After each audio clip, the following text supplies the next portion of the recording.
Hello साथीहरु सबैजनालाई नमस्कार भन्न चाहन्छु। आज चाहिँ म धेरै समयपछि मेरो YouTube च्यानलमा चाहिँ यो भिडियो अपलोड गर्दैछु।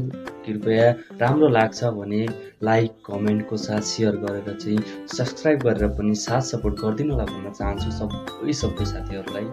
र जाडो पनि बढेको छ, पुष माघको महिना लागिसकेको छ है। अब न्यानो लुगा लगाउनुस्, हेर्नुस् तातो ठाउँमा जानु होला, तातो कुराहरू खानु होला, किनकि राम्रो पुरानै भए पनि त्यो कपडालाई धोएर राम्रोसँग सुकाएर लगाउनु होला। किनकि हामीले जाडोबाट बच्यौँ भने हामी धेरै स्वस्थ रहन सक्छौँ। जब हामी जाडोबाट बचेनौँ, जाडो भइराख्छ भने हरेक कुराहरू रोगहरू लागिराख्छन्, पखालाहरू है, ज्वरो आइराख्छ, टाउको दुखिराख्छ, हरेक कुराहरू भइराखेको हुन्छ। त्यो भएर चाहिँ तपाईहरु चाहिँ जाडोबाट बस्नु होला भन्न चाहन्छु। आजको YouTube च्यानलमा चाहिँ यही भिडियो अपलोड भएको छ र तपाईहरुले पनि यो कुराहरू अपनाउनु होला। Thank you so much.